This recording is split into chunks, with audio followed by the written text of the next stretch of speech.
Eu convido a igreja a abrir a sua Bíblia em Lucas capítulo 7, verso 12 a 15. Lucas 7, do 12 a 15, está escrito: como se aproximasse da porta da cidade, eis que saía o enterro do filho único de uma viúva.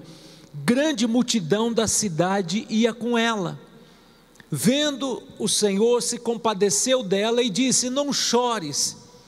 Chegando, tocou o esquife, parando os que conduziam, disse: jovem, eu te mando, levanta-te. Sentou-se o que estivera morto e passou a falar, e Jesus restituiu a sua mãe. Amém. O tema da mensagem: a esperança não é a última que morre. A esperança não é a última que morre, para nós que cremos no poder de Deus. Amém?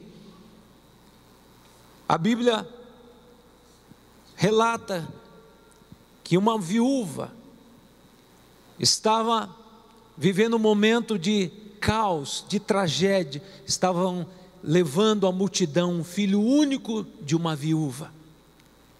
E essa mulher estava inconsolável. Ela está saindo do povoado de Naim. E havia um choro, pranto. E pessoas sentiam compaixão com aquela mulher, porque já tinha perdido o esposo, agora perdeu o filho único, que era a esperança do seu futuro. Seria o provedor da sua casa. Agora ela está inconsolável, porque naquele tempo uma viúva, uma mulher, não podia trabalhar. Ela estava fadada agora, como viúva, a viver de esmola, a viver uma vida miserável, porque naquele tempo havia uma discriminação tão grande, que uma mulher não podia trabalhar, ganhar o seu pão, e sim, eram os homens que eram os provedores. Agora sua esperança está morto, e essa mulher está vivendo um momento terrível, um momento de dor, que ela não tinha agora motivo de viver mais, porque ela não tinha mais alegria em viver, porque o seu filho único partira. E de repente aparece uma multidão alegre e feliz, e essa multidão estava com Jesus.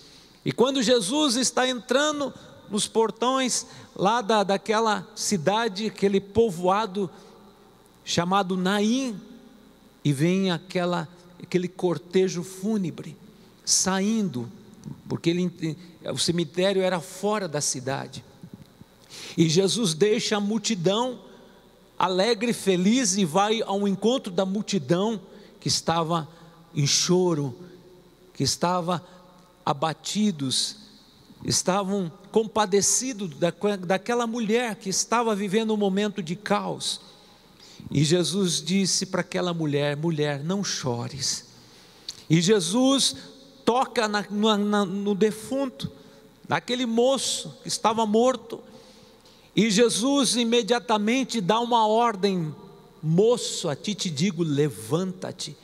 E aquele que estava morto se levantou, e a Bíblia fala: Jesus restituiu aquele que estava morto com vida para aquela mulher.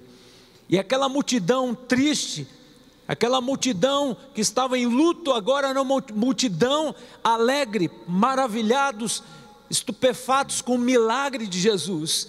Agora aquela multidão faz parte da multidão que anda com Jesus, que tem alegria, uma multidão que tem esperança, porque Jesus, quando está presente, há milagres, há prodígios e maravilhas.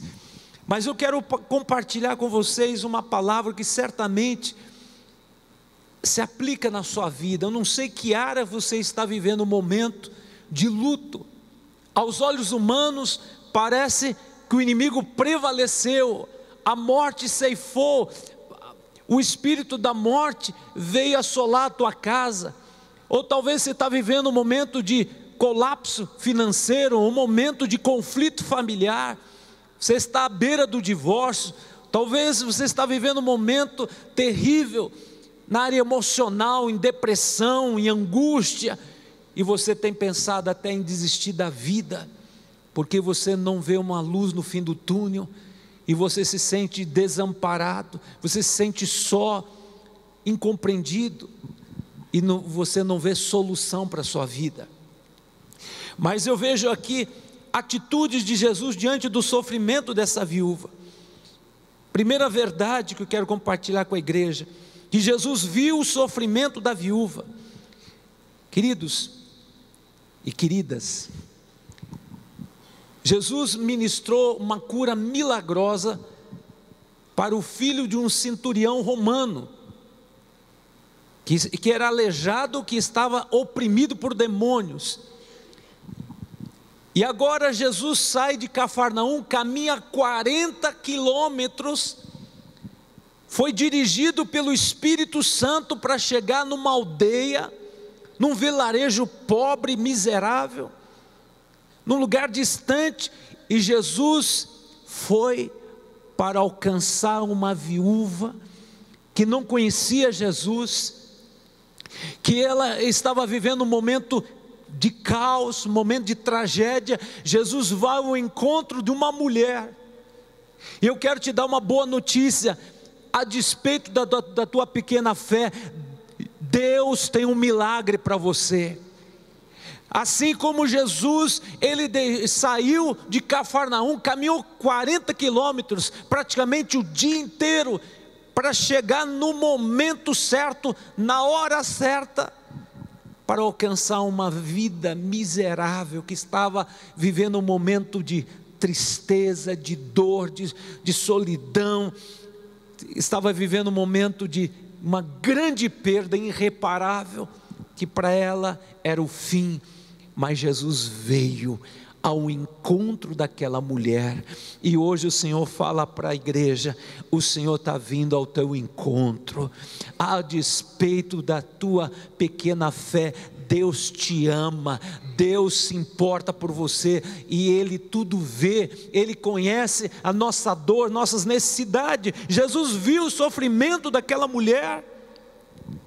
Eu vejo aqui o de repente de Deus, algo inesperável aconteceu. Jesus aparece na hora do enterro. Irmãos, Jesus chegou na hora certa, porque quando a pessoa morria, imediatamente eles já levavam para enterrar. Primeiro fazia aqueles preparativos, enrolava a pessoa, passava aqueles óleo, e levava a pessoa, não era em caixão, a pessoa ficava numa maca, e enterravam logo, para não ficar, porque eles diziam, ficava contaminado a casa, com a morte.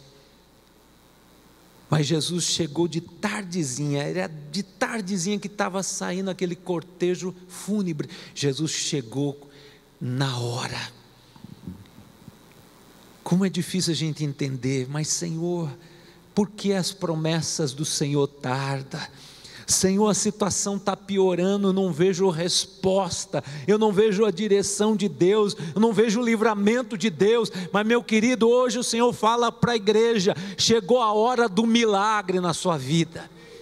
O choro pode durar a noite toda, mas a alegria virá no amanhecer. Creia. Ainda que a morte tenha prevalecido, Jesus, o Senhor da vida, chegou na hora certa para alcançar aquela mulher que estava vivendo um momento de caos. Jesus veio por causa daquela mulher. Jesus, o Filho do Deus vivo, aquele que criou o céu e a terra, preste muita atenção, aquele que era Deus e que se fez carne e habitou entre nós, aquele que criou o universo, ele chegou até aquela mulher, porque Jesus viu o sofrimento. Irmãos, Jesus abriu mão dos atributos de Deus e andou no poder do Espírito Santo de Deus. Ele não fazia nada sem o Espírito de Deus o guiar, e o Espírito de Deus falou: caminhe 50 quilômetros, vai na aldeia de Naim, há uma mulher que perdeu seu filho único, e o Senhor prontamente obedeceu à ordem do Pai. Deus tudo vê. Jeová Ruí significa o Deus que vê. E quando o Senhor se aproxima daquela mulher, ele sentiu compaixão.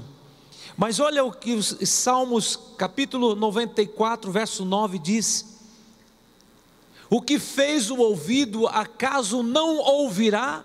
O que formou os olhos, será que não enxerga? Que texto maravilhoso, meu irmão, minha irmã, toma posse dessa palavra. Aquele que fez o ouvido, acaso não ouvirá? Não verá a tua luta, não ouvirá o teu clamor, a tua causa não passa desapercebido diante de Deus. Esse é o recado do Senhor para a igreja: a tua causa não passa desapercebido diante do Senhor. Talvez o teu problema é grande, é que está tirando tua paz, está tirando teu sono, está levando você ao desespero, mas saiba que os olhos do Senhor, os ouvidos do Senhor estão atentos ao clamor do seu povo. Seus olhos prescrutam o nosso coração, e o Senhor sabe do tamanho do problema a qual você está enfrentando. Mas o Senhor fala para mim, para você: aquietai-vos, saber que o Senhor está no trono. Ele está no trono, Ele dirige a história, Ele faz a história. Satanás não faz coisa alguma se o Senhor não permitir, e se o Senhor permitir, saiba que o Senhor transforma a maldição em bênção. Todas as coisas adversas vão colaborar para o teu bem. Você pode não entender o processo, mas saiba que o inimigo vai tomar uma rasteira, porque o melhor de Deus vai acontecer na sua vida. Deus está caprichando na tua vitória. Parece que o inimigo está prevalecendo, você está vivendo um momento de luto, mas saiba que o Senhor está bem presente na hora da nossa angústia. Por isso, aquietai-vos. Para de murmurar, para de se lamentar. Não espere pelas pessoas, mas espere pelo Senhor, porque Ele vai chegar na hora certa, no tempo certo, porque o relógio de Deus é diferente do nosso. O Senhor, Ele vai fazer algo espetacular, extraordinário, muito além do que você pensa e imagina, porque Deus tem tudo no seu controle. Eu vejo aqui, amados, a segunda verdade, a segunda lição que eu aprendo aqui, que Jesus se compadeceu daquela mulher. Jesus, Ele viu, Ele estava com aquela multidão alegre, feliz, compartilhando os testemunhos, mas Jesus, Ele sai do meio da multidão e vai ao encontro daquela multidão que estava abatido em luto, e vai ao encontro daquela mulher. Jesus vai ao encontro de você nesta noite, e o Senhor diz para você: não chores, não chore. Irmãos, não chorar, aquela mulher tinha todo motivo para chorar, porque ela perdeu o filho único, aquele que era o provedor, era a esperança do futuro. E aquela mulher provavelmente já estava numa idade já avançada. E aquela mulher, ela tinha todo o direito de chorar, e o Senhor fala: mulher, não chores. Eu fui pesquisar na palavra do Senhor, tanto no grego, no hebraico, e achei interessante que uma palavra no hebraico é uma ordem imediata: não chores agora. Essa é a palavra. Quando Jesus fala assim: mulher, não chores, no hebraico é uma palavra tão difícil de falar, al-tivik, não chores agora. Essa é a palavra do Senhor Jesus para aquela mulher: não chores agora, porque eu vou fazer uma obra maravilhosa. Não chores agora, para de chorar, porque chegou aquele que tem poder para ressuscitar mortos. Não chore agora, pare de chorar, porque você vai ver o que eu vou fazer, uma obra espetacular, uma obra grandiosa. Chegou a hora que você vai conhecer quem é o Senhor. Hoje o Senhor fala para você: não chores, o Senhor está contigo. Não te assombre, não te espante, porque Ele é teu Deus. Ele começou uma boa obra na sua vida. Embora o inimigo quer abortar esse plano, esse propósito que Deus tem na sua vida, mas saiba que Deus dá a última palavra. Ele dá a última palavra. Como o tema da mensagem: a esperança não é a última que morre. Porque se você tem Deus, você tem tudo. Se você tem Deus, você tem um Deus que é poderoso para fazer muito mais do que você pensa e imagina. Ele é aquele que ressuscita mortos. Ele é o Senhor da vida e da morte. Ele é aquele que levanta o abatido. Ele é aquele que transforma o choro em alegria, o luto em vida. E olha o que a palavra do Senhor fala em Salmos 103, verso 13: como um pai que se compadece dos seus filhos, assim o Senhor se compadece dos que o temem, pois Ele conhece a nossa estrutura e sabe que somos pó. Salmo 103, verso 13 e 14. Fala para o teu irmão: o Pai Celestial se compadece de você. Assim como um pai se compadece do seu filho, Deus se compadece de você. Talvez o diabo pintou um quadro tenebroso, que aos olhos humanos é irreversível, não tem jeito. Mas chegou o tempo de você conhecer quem é o Deus da misericórdia, quem é o Deus da graça. Meu querido, não é que você merece, a graça do Senhor significa o favor imerecido. Deus te ama com amor incomensurável, indelével, indescritível. Deus te ama, Ele está vendo a tua dor, mas para isso se manifestou o Filho de Deus, 1 João 3,8, para desfazer as obras do diabo. E nesta noite eu declaro que o Senhor está desfazendo as obras do diabo, quebrando toda a cadeia, todo o estigma, todo o rótulo, toda a sentença de morte, porque o Senhor hoje está nesta noite dizendo para você: para de chorar. O Senhor, Ele ressuscita mortos, Ele traz à existência o que não existe. Ele é poderoso para realizar e fazer muito mais do que você pensa.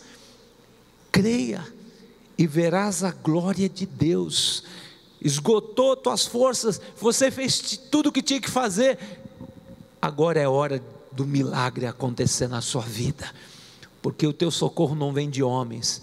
A medicina tem limite, mas meu querido, quando chega ao fim, Deus fala assim: eu sou o Deus da ressurreição, ainda que esteja morto, viverá. Eu sou a ressurreição e a vida. Ainda que esteja morto, o Senhor ressuscita casamento que está morto. Jesus ressuscita causas perdidas. Jesus faz um milagre na tua conta bancária, viu, querido? Jesus faz milagre, porque quando nós esperamos, aguardamos e confiamos no Senhor e invocamos o reino de Deus se manifesta e o Senhor transforma o luto em espanto, em admiração. Grandes coisas fez o Senhor por mim. E o Senhor transforma o teu choro em alegria. Como foi ministrado hoje no louvor, a palavra foi muito profético. Deus transforma o nosso luto em alegria. Irmãos, Deus quer levantar o semblante da igreja. Jesus não está na cruz, Jesus ressuscitou. Jesus não está no sepulcro, Jesus está no meio da igreja. Jesus está na tua vida, Jesus quer entrar na tua história, e Jesus quer transformar essa situação a qual o diabo pintou, parece que não tem jeito, e Deus quer que você veja a glória de Deus, e saiba que o Senhor, Ele tem as suas mãos poderosas, e Ele age ao teu favor, como um pai que se compadece dos seus filhos, assim o Senhor se compadece de você. Fala para o teu irmão: Jesus se compadece de você. Você falou com convicção, com fé. Irmãos, eu não sei a luta a qual você está vivendo. Imagina um pai e uma mãe quando perde um filho. Terrível. É só o poder do Espírito Santo de Deus para trazer o consolo, para trazer a força, para a gente superar esse momento difícil. Mas glória a Deus que não chegou o fim para aquela mulher. Jesus chega diante daquele cortejo fúnebre e Jesus fala: mulher, não chores. E Jesus se aproxima daquele moço que estava morto, sem vida, e Jesus toca. Jesus quebrou o protocolo, porque não podia tocar num defunto, porque seria contaminado, seria impuro. Mas quem tocou naquele moço foi o Filho do Deus vivo, o Deus de amor, o Deus da vida, que quando toca, a morte tem que bater em retirada. Aonde Jesus toca, Ele traz cura, traz libertação. Irmãos, o Senhor não somente Ele tem a cura física, Ele tem um milagre que você tanto almeja, que você tanto espera, mas o Senhor quer tocar na tua vida, Ele quer mudar o teu coração, Ele quer trazer cura para a tua alma, tirando a solidão, tirando os medos, tirando todas as carências. Deus quer fazer uma obra de dentro para fora. Jesus quer fazer uma obra completa. Se eu perguntar quantos querem a bênção, mas quantos querem o Senhor da bênção? O Senhor quer que você tenha Ele como Senhor da sua vida, para que o Espírito do Senhor comande a sua vida, guie a sua vida, guie os seus pensamentos. Não somente Deus tem bênção, mas Ele quer ser o Senhor da sua vida, da sua história. Deus é cavalheiro, Ele quer participar, por isso hoje Ele quer tocar na sua vida. Eu quero terminar essa palavra. Jesus olha para aquele que estava morto, e Jesus deu uma ordem de comando: jovem, a ti te digo, levanta. Imediatamente está chegando a hora que o Senhor está dando a ordem de comando, liberando bênçãos na sua vida. Levanta. A morte bateu em retirada, a morte fugiu, porque o autor da vida, aquele que um dia disse: haja luz, e houve luz. O mundo ainda está em expansão, porque está recoteando, está em expansão o universo. Palavra viva foi liberado, e aquele que estava morto se levantou, e Jesus restituiu para aquela mulher aquele que estava morto. E eu quero terminar essa palavra citando 2 salmos. Salmo 113, verso 5, fala assim: quem há semelhante ao Senhor nosso Deus, cujo trono está nas alturas, mas Ele se inclina para ver o que se passa no céu e sobre a terra. Ele ergue do pó o desvalido e do monturo o necessitado, para sentar ao lado dos príncipes, sim, com os príncipes do seu povo. Ele faz com que a mulher estéril faça parte da família, seja alegre mãe de filhos. Aleluia. Quem há como nosso Senhor, nosso Deus, cujo trono está nas alturas e Ele se inclina? está inclinado aqui nesta noite para ver o que se passa no teu coração, para ver o que se passa no teu coração. E os planos que Deus tem para você são planos de honra, planos de restituição, planos maravilhosos. Eu termino com Salmos 30, verso 11 e 12. Fala assim, e esse é profético para você e para mim: o Senhor converteu o meu pranto em folguedos, em festa, em alegria. Ele tirou o meu pano de saco e me cingiu de alegria, me revestiu de alegria, para que o meu espírito cante louvores e não se cale. Senhor, Deus meu, graças te darei para sempre. Hoje o Senhor transforma o teu luto em festa, em alegria, em vitória. E o teu espírito cantará louvores. E o Senhor receberá graças e honras todos os dias da sua vida. Amém. Porque o Senhor mudou a sorte daquela mulher. Certamente ela e o seu filho se tornaram discípulos do Senhor. O testemunho do milagre na vida daquele jovem certamente ganhou a aldeia de Naim. Uma vida vale mais do que o mundo todo. Você vale mais do que o mundo todo.